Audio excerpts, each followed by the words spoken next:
Welcome to Heart Over Gold, the channel where love, kindness, and humanity shine brighter than any fortune.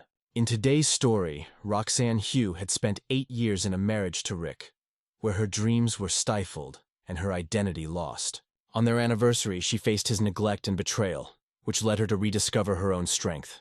With the support of her best friend, Hannah, and a new professional opportunity with Hannah, Roxanne found the courage to reclaim her career and independence. As she embarks on this new chapter, Roxanne learns that it's never too late to rebuild, pursue her dreams, and find happiness. This is her story of rebirth, resilience, and self-love. Don't forget to like, subscribe, and share your thoughts in the comments, and keep up with our latest stories. The rain tapped against the mansion's large windows in Chicago, its rhythmic sound echoing the emptiness Roxanne felt deep within her. She stood in the kitchen, staring at the chocolate cake she had carefully crafted all morning. Today marked 8 years of marriage, and she had decorated the cake with fresh strawberries, just how Rick liked it. She had even bought French champagne to celebrate the occasion. When the garage door finally opened, a smile crossed her face for the first time that day. He had arrived. She hurried to light the candles scattered across the dining room and glanced at herself in the hall mirror, fixing her loose brown hair that she had left down especially for him.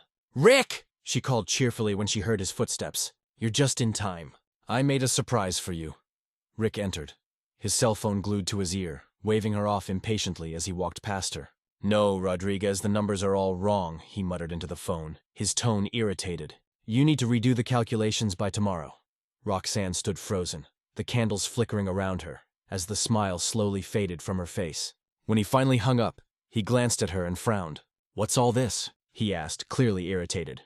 "It's our anniversary," she said softly. 8 years today. Remember? Rick's expression shifted from annoyance to panic as he realized he had forgotten. "Of course I remember," he lied, loosening his tie. "It's just been a tough day at work. My mind's been all over the place." Roxanne nodded, trying to hide her disappointment. "I made your favorite cake," she said, gesturing to the kitchen, "and I bought the champagne you like." "Roxanne, honey," he interrupted, glancing at his phone. "Let's celebrate this weekend. Today isn't a good day. I've got some things to handle." The words felt like a blow to her gut. Roxanne gazed at the table, at the untouched cake, at the champagne that would remain corked. "Of course," she said softly, trying to keep her composure. "We can celebrate another day." But when he went upstairs to shower, Roxanne collapsed into a chair in the dining room. 8 years of marriage, and he had completely forgotten. She stared at the cake, the melted candles, the unopened champagne, and began blowing out the candles one by one. The last one went out just as Rick came downstairs, now in a freshly pressed suit. "I'm heading out to deal with some things," he said, grabbing his car keys. "Don't wait up." The door slammed shut behind him, echoing in the empty house, and Roxanne let the tears fall. They weren't just tears over the forgotten anniversary, but the painful realization that she had become invisible to her own husband. 3 months ago, Roxanne had stumbled upon the truth when she discovered Rick's secret apartment in the city. A set of keys in his jacket pocket led her to it, and she witnessed Rick leaving the building with a young woman, laughing and kissing like teenagers. That night, Roxanne had returned home, too shocked to confront him. Instead, she began observing, noticing the calls he took in private, the lingering scent of perfume on his clothes, the ever-growing web of lies. Sitting alone on her anniversary, she finally accepted the painful truth. Her marriage was a facade. Her phone rang, snapping her out of her dark thoughts. It was Hannah, her best friend from college. "Hi, Roxanne. How was the anniversary? Did you do anything special?" Roxanne looked at the untouched cake, the melted candles, and the unopened champagne. "It was perfect," she lied, trying to keep her voice steady. "Roxanne Hugh," Hannah said in that tone she only used when she knew something was wrong. "You're lying to me. What happened?" And for the first time in months, Roxanne broke down. She told Hannah everything, about the forgotten anniversary, the confirmed suspicions, and how she felt invisible in her own life. Her words came out through sobs, years of repressed pain finally being released. "My God, Roxanne," Hannah murmured after she finished. "Why didn't you tell me any of this before?" "Because I was ashamed," Roxanne admitted. "Ashamed that I had become the kind of woman who accepted scraps of attention." "You're not pathetic," Hannah said firmly. "You're incredible. You just got lost along the way, but you can find yourself again." They talked late into the night, with Hannah reminding Roxanne of who she used to be. The ambitious architecture student who had won design competitions, who dreamed of creating sustainable communities. Roxanne smiled for the first time in a long while as she remembered her final college project. I remember Professor Roberts said it was the most promising work he'd seen in 20 years. Roxanne said. And where's that woman now? Hannah asked, the question hanging in the air like a challenge. Roxanne knew the answer. That woman had been lost over time, buried under the expectations of being the perfect wife. After hanging up, Roxanne wandered through the perfectly decorated house. Each room a pristine magazine spread, cold and impersonal. Nothing reflected who she truly was. She went up to the rarely used office and opened a closet. There, hidden away, were her college projects, drawings, and old work. As she flipped through the folders, she came across a design for an eco-friendly house, with solar panels, vertical gardens, and water recycling systems. It was creative, functional, beautiful. It was her. Where did you go? She whispered to the drawing, running her fingers along the lines. For hours, Roxanne revisited her old work, rediscovering the woman she had once been. The woman who had dreams, who had vision, and who had talent. Soon after their wedding, Rick had dismissed her ambitions, telling her she didn't need to work because he could support them both. Every time she mentioned her career, he would act hurt, making her feel guilty for even suggesting it.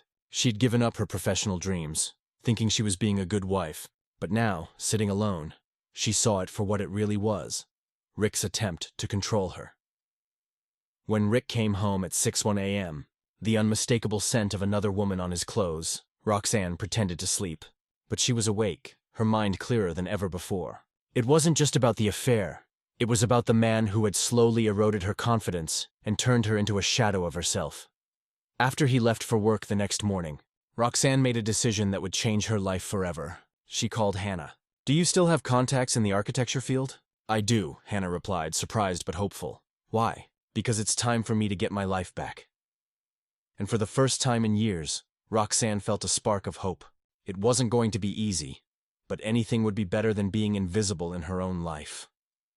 3 weeks later, Roxanne sat in front of Hannah and 2 law partners, nervously but excited. Gentlemen, Hannah began, I present to you Roxanne Hugh, the most talented architect I knew in college, and the perfect person for our special project. These projects are truly remarkable, Mr. Williams, the senior partner said, looking up from her portfolio. This sustainable housing complex is exceptional. Roxanne's heart raced. Thank you. Sustainability has always been my passion. I believe architecture can heal, not just shelter. Perfect, Mr. Peterson said. Because our client needs exactly that vision. An NGO working with vulnerable families wants a community center that is functional, beautiful, and environmentally responsible. For the next hour, Roxanne's ideas flowed freely, and by the end of the meeting, they offered her a freelance consulting position. I'll start tomorrow, Roxanne replied, surprising herself with her own determination. Hannah hugged her tightly. I knew you could do it. The real Roxanne is back. That afternoon, Roxanne returned home with a renewed sense of purpose. She set up a small office in the unused living room and began working on her project. It was the first time in years she felt truly alive. When Rick came home, he disapproved of the papers spread across the table. What's all this mess? It's not a mess, Roxanne replied, organizing her drawings. I'm working. Working? Rick repeated, incredulous. Yes, she replied. I got an architecture project for an NGO. Rick laughed in disbelief. Roxanne, you haven't worked in 8 years. Now you think you're going to be an architect? I've always been an architect, she said, surprising herself with the firmness in her voice. I just stopped practicing for a good reason. Rick dismissed her, focusing on the life he had built.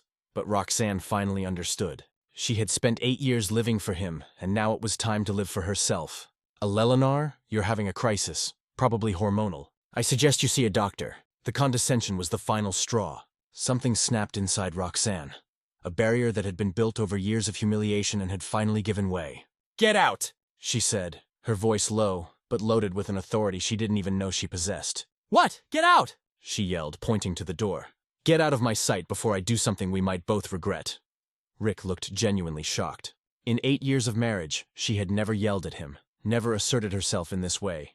Roxanne, you're losing control. I'm taking back control, she shouted even louder. For the first time in 8 years, I'm taking back my dignity, my voice, my identity. You're being hysterical, and you're a cruel, manipulative man who spent years diminishing me to feel powerful. The words came out like a torrent that had been dammed for years. You don't love me. You never loved me. You love having control over me. Rick took a step toward her, his expression hardening. Be careful what you say, Roxanne. You might regret it. Is that a threat? she asked, raising her chin defiantly. For a moment, they stared at each other in silence. Finally, Rick smiled, but it was a cold, calculating smile. It's not a threat, he said softly. It's a reminder of reality. You are nothing without me, Roxanne. And when this tantrum of yours passes, you'll realize it and come back to me, begging for forgiveness. He walked out of the room, leaving her alone and trembling with rage and adrenaline.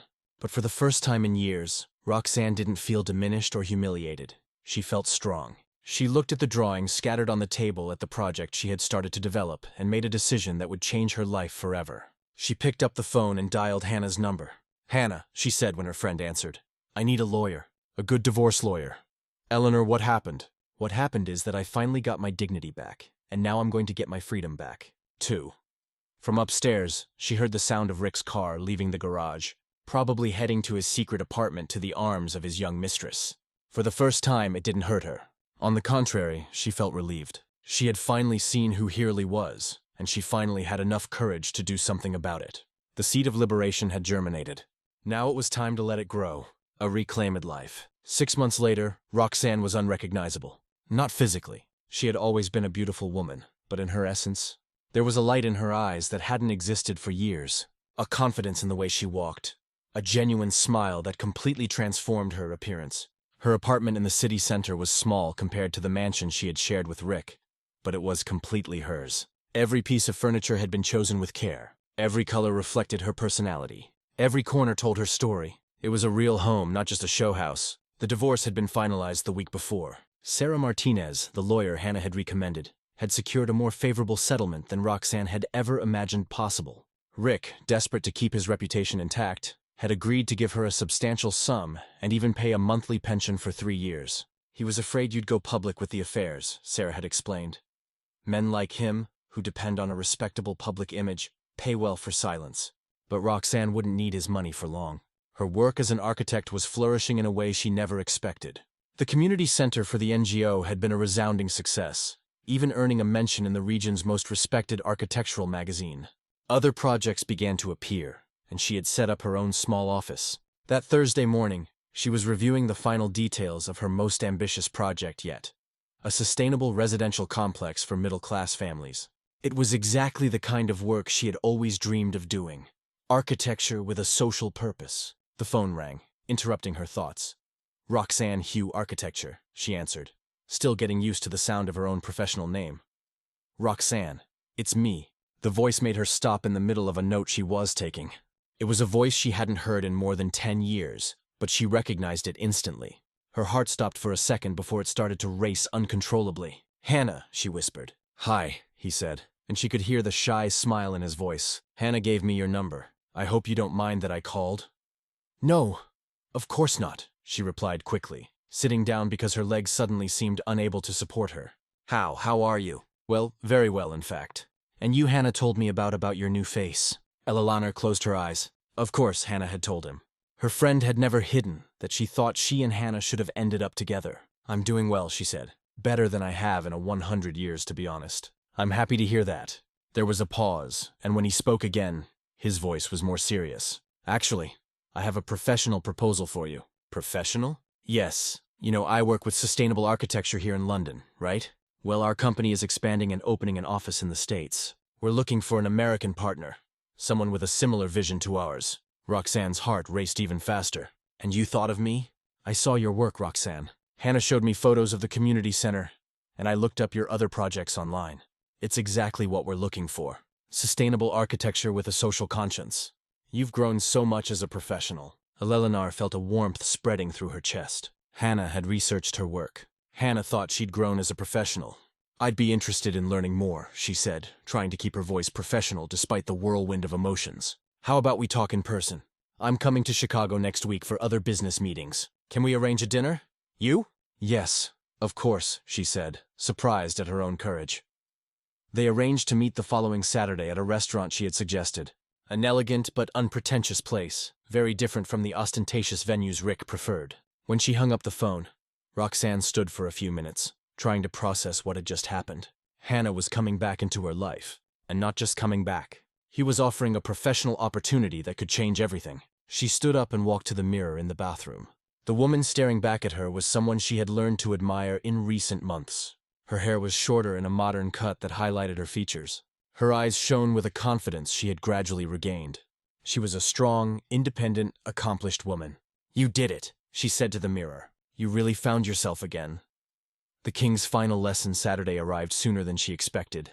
Roxanne chose an elegant but understated navy blue dress, pulled her hair back into a relaxed bun, and opted for natural makeup. She wanted to look beautiful, but to look like herself, not an edited version to please others. The La Terrazza restaurant was one of her favorites ever since she had moved to the city center. It had a cozy atmosphere with soft lights and a beautiful view of the city. She arrived a few minutes early and asked for a table on the terrace.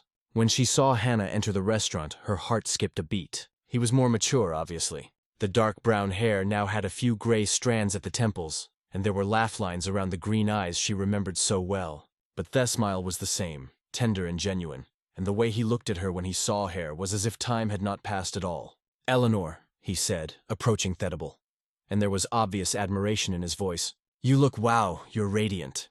She felt her face flush slightly. "Thank you. You look great, too."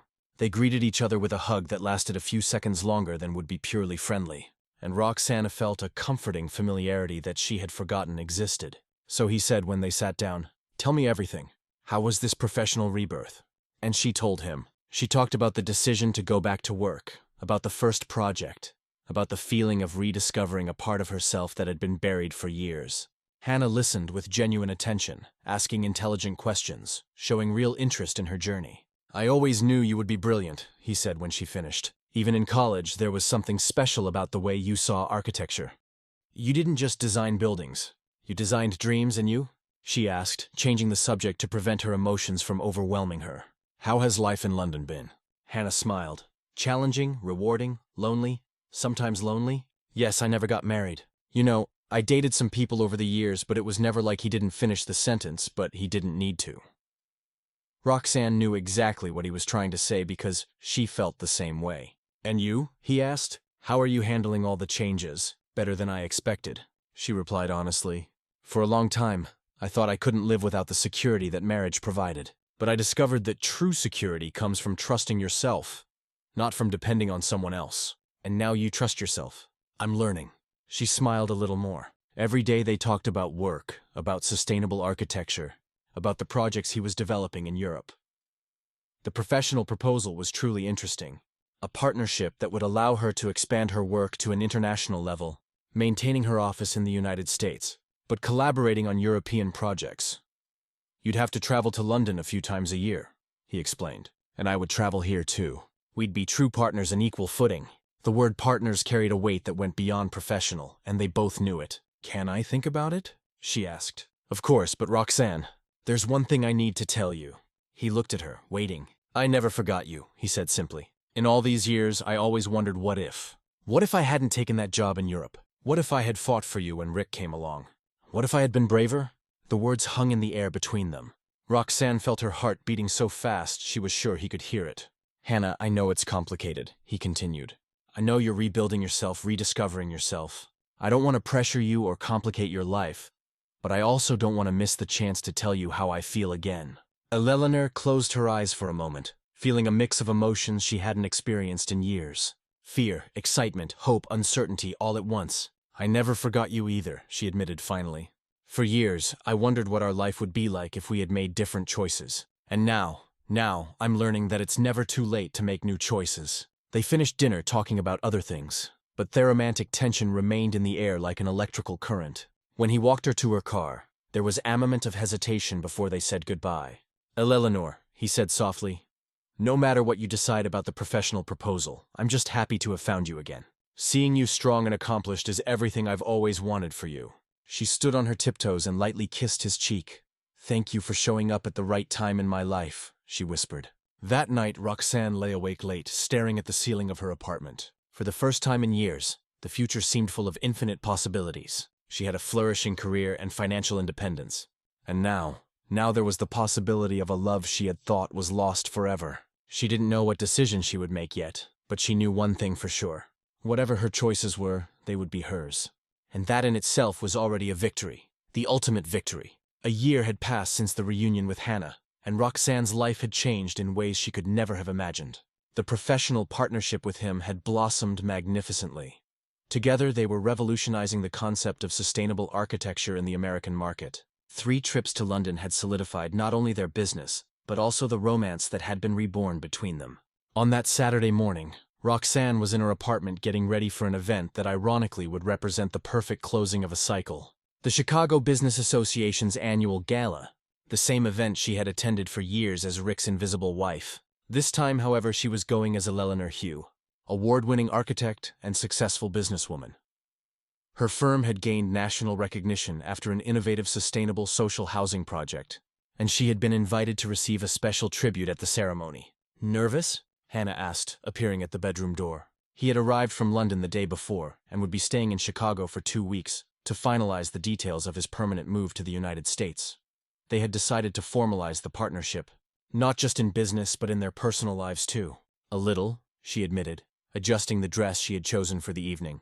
It was an emerald green gown, elegant and sophisticated, that highlighted her eyes and her silhouette. It wasn't ostentatious like the dresses Rick always insisted she wear, but it had a natural elegance that made her feel both powerful and feminine. "You look stunning," Hannah said, approaching from behind and gently kissing her neck. "Rick is going to be so jealous." "I don't care about his reaction," Roxanne said.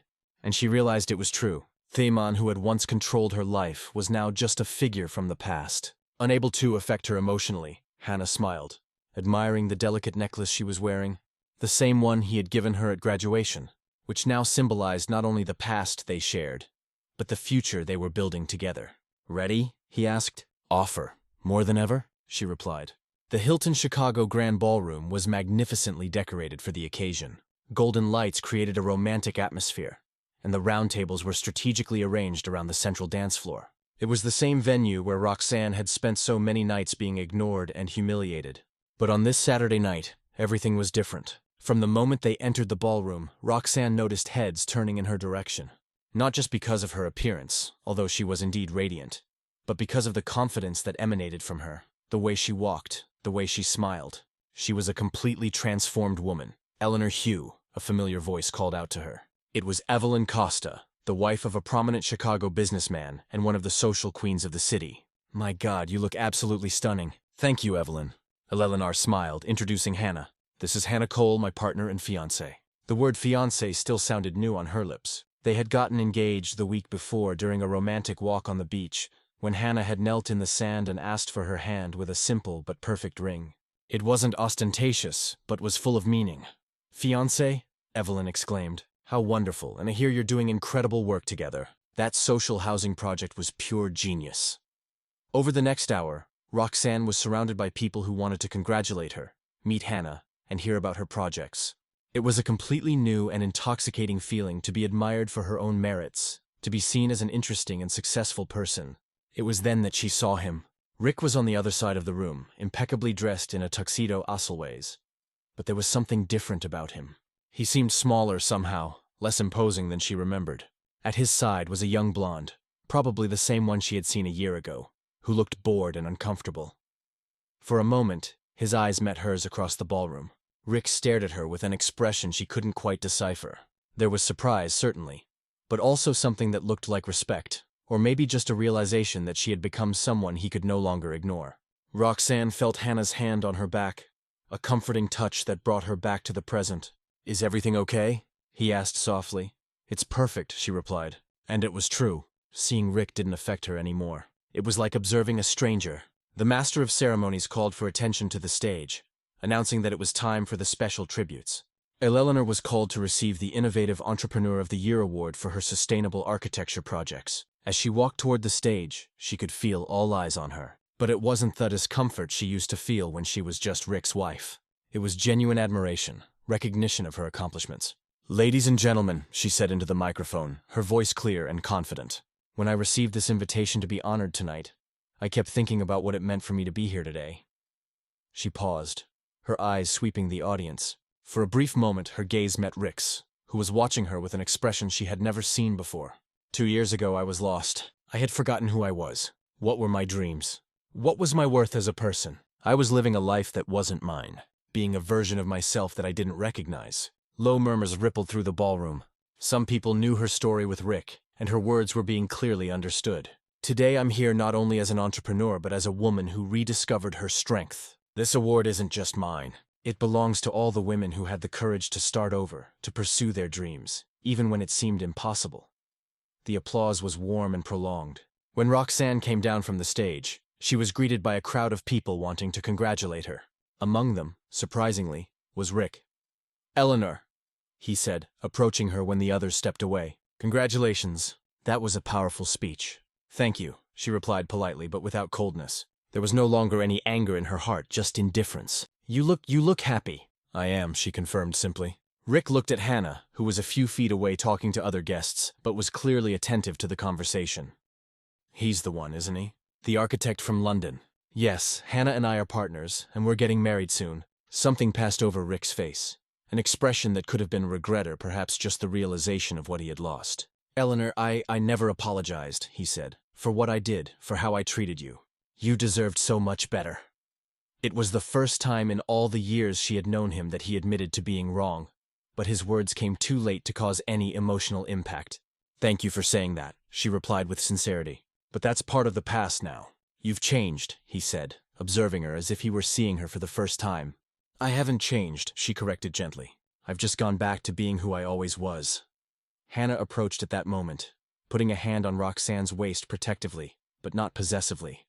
"Rick," Hannah said politely, extending his hand. "Hannah," Rick replied, shaking the offered hand. "Congratulations on the engagement. You have an extraordinary woman." "I know," Hannah said simply, looking at Roxanne with obvious love. "I'm very lucky." And there was a moment of awkward silence before Rick nodded and walked away, returning to his table, where the young blonde woman was waiting for him with visible impatience. "How do you feel?" Hannah asked when they were alone. "Free?" Roxanne replied without hesitation. "Completely free." The rest of the night was magical. They danced, talked with other couples, and laughed together. Roxanne was clearly the star of the night. Women approached her to congratulate her. Business people wanted to discuss future projects, and young professionals asked for career advice. It was everything she had dreamed of being years ago, but had given up on pursuing. Near the end of the night, as they danced a slow waltz, Hannah whispered in her ear, "You know, everyone is looking at you, right?" "At us," she corrected. "No, darling, at you. You are by far the most admired woman in this ballroom." Eleanor looked around and realized he was right. People were watching her with admiration, respect, and even envy. Buta positive envy, the kind that inspires instead of destroys. "It's strange," she murmured. "For years I attended the same event feeling invisible, and now you're impossible to ignore," he completed. "Not because of the expensive dresses or ostentatious jewelry, but because of the light that emanates from you." When the music ended and they were getting ready to leave, Evelyn Costa approached them once more. "Eleanor, darling," she said, "I need to tell you something. For years, all of us would comment on how you looked so muted, as if you were always in the shadows. Some of us even tried to include you more in conversations, but you always seemed uncomfortable." Roxanne nodded, remembering how she felt on those occasions. "But tonight," Evelyn continued, "you were radiant, confident, inspiring. Several women told me you made them want to be more courageous in their own lives." The words touched Roxanne deeply. She had gone from invisible to inspiring. It was a transformation that seemed almost impossible to believe. In the car on the way home, they talked about the night. "Did you see the look on Rick's face when you were on stage?" Hannah asked. "I did," Roxanne replied. "He looked surprised, maybe even impressed." "I think he finally realized what he lost," Hannah said. "But it's too late. You're no longer the woman he knew. You're so much better." "I'm not better," she reflected. "I'm the same person I always was on the inside. It's just that now I have the courage to show it to the world." Hannah appeared behind her in the mirror, wrapping her in his arms. "Ready for the next chapter?" Hesked, gently kissing her neck. "More than ready," she replied, covering his hands with hers. "Ready for our life in London, for our new projects, for our family." "Yes," he said. They had talked about having children. Eleanor, who had given up on the idea during her marriage to Rick, now felt excited about the prospect of being a mother. It would be different this time. It would be a choice made out of love, not out of social obligation. That night, as she was getting ready for bed, Roxanne thought about the journey she had traveled. From invisible wife to the most admired woman at the gala. From dependent to independent, from lost to found. But most importantly of all, from unhappy to completely profoundly happy. The gala had been more than a night of celebration. It had been her declaration of independence, her graduation ceremony from the School of Life, her introduction to the world as the new Roxanne, and the world had given her a standing ovation. A phoenix rises 6 months later. Roxanne stood in front of a mirror in a luxurious London hotel room. Her wedding ceremony was just 2 hours away, and she could barely believe how completely her life had changed. The wedding dress she had chosen was a perfect reflection of her new personality. Elegant without being ostentatious, romantic without being over the top. Made of ivory silk with delicate lace details, it hugged her body in a soft, feminine way. Unlike the extravagant dress she had worn at her wedding to Rick, chosen more to impress guests than to make her happy. This one made her feel genuinely beautiful. "Eleanor, you look absolutely stunning," Hannah said, who'd flown from Chicago to be her maid of honor. "I've never seen you so radiant." "That's because I've never been so happy," Roxanne replied, adjusting the delicate necklace Hannah had given her at graduation, which now symbolized not only the past they shared, but the future they were building together. The decision to get married in London had been natural. They would spend half the year in England and half in the United States, managing the 2 offices of the company they had built together. It was an international cosmopolitan life full of adventure and professional challenges. The chosen location for the ceremony was perfect. The gardens of the Crystal Palace in Hyde Park, surrounded by stunning architecture and lush nature. It was intimate, romantic, and meaningful. Everything her first marriage had not been. "It's time," Hannah said softly, looking at her watch. When Roxanne went down the hotel stairs, she found a small group of people who loved her waiting for her. In addition to Hannah, there were some architect colleagues from London who had become dear friends, 2 couples from Chicago whom she and Hannah had met during their philanthropic work, and surprise of surprises, Hannah's parents who had flown from Boston to meet their daughter-in-law. "Daughter," said Mr. Thompson, an elegant man in his 70s, gently kissing her hand. "Welcome to the family." The procession to Hyde Park was made in classic cars decorated with white and green flowers, a sustainable choice that reflected the couple's values. When they arrived at the Crystal Palace, Eleanor felt her heart race. There, in front of the glass and iron structure that shone under the London sun, stood Hannah.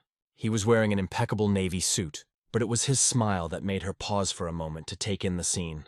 It was a smile of pure happiness, admiration, and love. The ceremony was conducted by an officiant who spoke both English and Spanish, allowing all the guests to understand the vows. When it was time for Roxana to speak, she looked into Hannah's green eyes and felt as if the entire universe had conspired to bring them to that moment.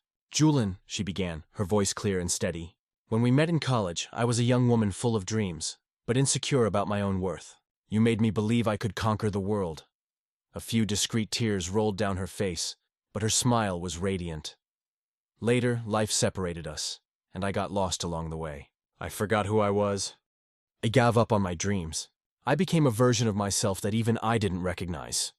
But fate, life, God, whatever we want to call it, brought us back to each other at the right time. You didn't just help me get my career back, Hannah. You helped me get my soul back. You taught me that it's never too late to start over, that we're never tooled to pursue happiness, and that true love doesn't diminish a person. It makes them grow." Hannah was clearly moved, his eyes glistening with unshed tears.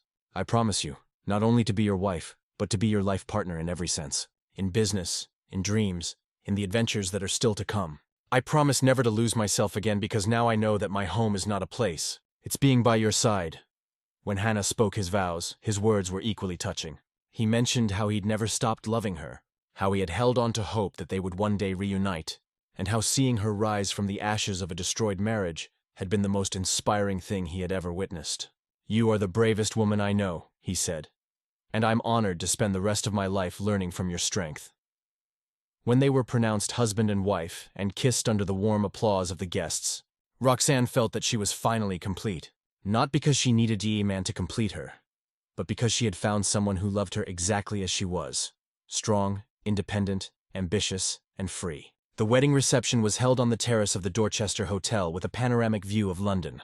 It was small, intimate, and full of laughter and meaningful conversations. There was no ostentation, no social competition, no falsehood. It was genuine, just like the love being celebrated. During dinner, Hannah gave a speech that made everyone laugh and cry at the same time. "I met Roxanne when we were 2 young dreamers in college," she said, raising her champagne glass. "She was brilliant, talented, full of revolutionary ideas about sustainable architecture. Then for a few years she got lost. But like every great heroine, she found her way back home. Not to a physical house, but to herself." Hannah looked directly at Roxanne, her eyes shining with pride. Today, she is not only my best friend, she is an inspiration. Proof that it is never too late to write a new chapter in our story. Proof that we can reinvent ourselves, start over, and find the happiness we deserve. The applause was warm, and several guests approached them during the night to say how Roxanne's story had inspired them to make changes in their own lives. When the last guest said goodbye, and they were finally alone in the presidential suite of the hotel, Roxanne and Hannah sat on the balcony, watching the lights of London twinkle below them. "So, Mrs. Cole," Hannah said, teasing with her new last name, "how does it feel?" "Mitly, profoundly, inexplicably happy," she replied, snuggling into his arms. "And you like the luckiest man in the world." They were silent for a few minutes, absorbing the magnitude of the moment. Finally, Roxanne spoke. "You know what's most incredible about all of this?" "What?" 2 years ago, I was convinced my life was over. I thought it was too late to be happy, to have a career, to find true love. And now you have all of that and a little more." He completed, "Yes. And the lesson I learned is that it's never too late. We're never tooled. It's never too late to chase our dreams and to get rid of what no longer serves us." Hannah added, "Exactly. I had to have the courage to leave a comfortable but unhappy life, to find a challenging but rewarding one." Hannah kissed her softly. "And now, what's the next dream?" Roxanne smiled, placing her hand on her still flat belly. There was something she still hadn't told him. A discovery she had made the previous week before the wedding. "How about we start a family?" she said softly. Hannah looked at her in surprise, and then with a joy that lit up his entire face. "Are you 6 weeks?" she confirmed, laughing at his expression of pure delight. "My God, Roxanne, we're going to have a baby. Our family is starting." He picked her up in his arms and twirled her around, both of them laughing like children. That night, as they were getting ready for bed on their first day as husband and wife, Roxanne looked at herself in the mirror one last time. The woman staring back at her was unrecognizable from the person she had been 2 years ago. This woman was strong yet gentle, independent yet capable of loving deeply, ambitious yet balanced. She was a woman who had learned that sometimes we have to break completely to rebuild ourselves more solidly. "Thank you," she whispered to her reflection, "for having the courage to start over." In the mirror, she saw not only herself but also the future. A flourishing international career, a marriage based on love and mutual respect, and now a baby on the way. She saw herself traveling the world, developing sustainable projects, saw herself teaching architecture, inspiring young professionals, raising children who would grow up knowing they could be anything they wanted to be. It had been a long and at times painful journey, but it had been worth every tear, every moment of fear, every difficult decision. Roxanne Hugh had finally found her place in the world, and that place was not next to someone or in someone's shadow. That place was exactly where she should have always been, at the center of her own life, being the protagonist of her own story. And that story, she knew, was just beginning. This story reminds us that the greatest courage we can show is the courage to start over.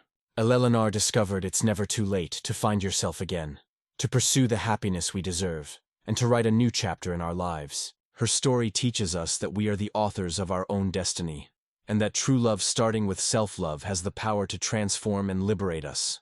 This is a story about rebirth, female strength, and never giving up on our dreams. Roxanne shows us that even when everything seems lost, there's always a light at the end of the tunnel.